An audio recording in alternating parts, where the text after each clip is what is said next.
Very good morning, very good evening, very good night. राउर लोग के सबसे पहले बिहार के सबसे बड़ा पर्व छठ पूजा की हार्दिक शुभकामनाएं और उम्मीद बानी कि राउर लोग ठीक हुई और इस छठ पूजा के काफ़ी जोर शोर से मनावत बानी। चलिए हम एक अपन महापर्व से जुड़ल ऐतिहासिक घटना और जो भी इससे जुड़ल कहानी बानी ओकरा के हम आप लोगों के साथ साझा करे के चाहतानी, काहे कि हमरो को नहीं के पता रहल कि आखिरकार छठ पूजा मनायल क्यों जाता। तो चलिए देखत बानी कि आखिरकार एकर पीछे के ऐतिहासिक चर्चा क्या था। चलिए देखिए, सभी के मन में थोड़ा सा एक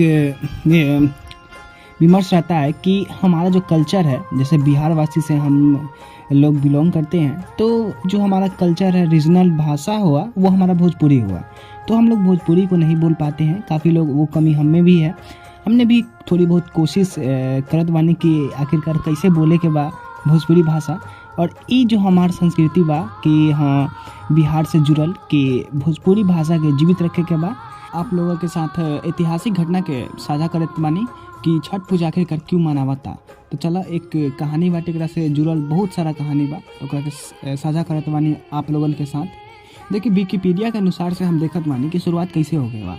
ऐतिहासिक रूप से मुंगेर सीता मनपत्थर सीताचरण यानी कि सीताचरण मंदिर के लिए जाना जाता है, जो मुंगेर में गंगा के बीच एक शिलाखंड पर स्थित है। ऐसा माना जाता है कि माता सीता ने मुंगेर में छठ पर्व मनाया था। इसके बाद ही छठ महापर्व की शुरुआत हुई। गूगल पे सर्च करने के बाद कुछ इस तरीके का रिजल्ट मिलता है कि पौराणिक मान्यताओं के मुताबिक लंका के राजा रावण का वध करने के बाद श्री राम जब पहली बार अयोध्या पहुंचे थे, उस समय भगवान श्री राम और माँ सीता ने राम राज्य की स्थापना के लिए छठ का उपवास रखा था और उस समय सूर्य देवता की पूजा अर्चना की थी। पौराणिक मान्यताओं के अनुसार छठ व्रत की शुरुआत द्रौपदी से मानी जाती है।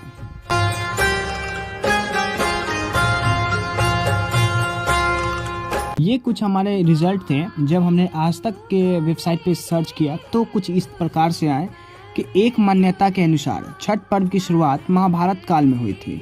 इसकी शुरुआत सबसे पहले सूर्यपुत्र कर्ण ने सूर्य की पूजा करके की थी। कर्ण भगवान सूर्य के परम भक्त थे और वो रोज घंटों कमर तक पानी में खड़े होकर सूर्य को अर्घ देते थे। सूर्य की कृपा से ही वह महान योद्धा बने और आज भी छठ में अर्घ दान की यही परंपरा प्रचलित है। छठ पर्व के बारे में एक कथा और भी है। इस कथा के मुताबिक जब पांडव अपना सारा राजपाट जुए में हार गए, तब द्रौपदी ने छठ व्रत रखा था। इस व्रत में उनकी मनोकामना पूरी हुई थी और पांडवों को अपना राजपाट वापस मिल गया था। लोक परंपरा के मुताबिक सूर्य देव और छठी मैया का संबंध भाई बहन का है, इसीलिए छठ के मौके पर सूर्य की आराधना फलदायी मानी जाती है। कथा के अलावा एक कथा राम सीता से भी जुड़ी हुई है।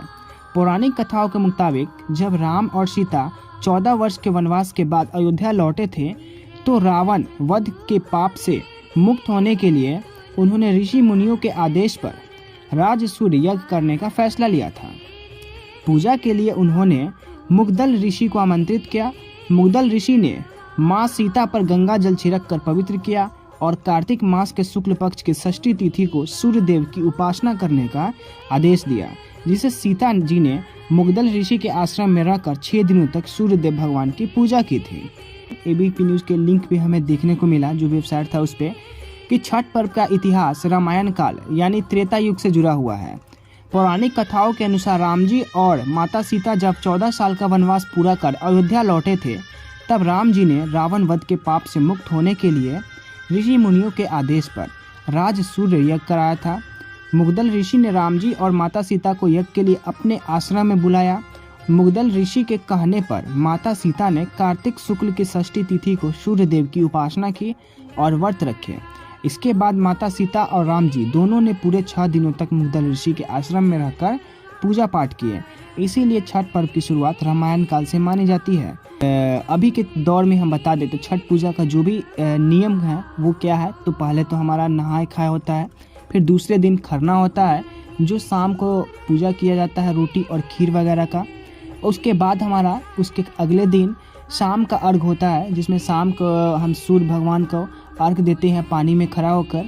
उसके बाद उसके कल होकर अगले दिन सुबह का अर्घ, यानी कि सुबह में जब सूर्योदय होते हैं तो उस टाइम में उन्हें अर्घ दिया जाता है सूर्य उदय होते ही।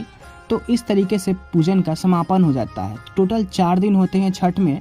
एक हमारा होता है नहाय खाए, दूसरा खरना, तीसरा होता है शाम का अर्घ, चौथा होता है हमारा परना। तो इस तरीके से हमारा पूरे छठ महापर्व की समापन होता है।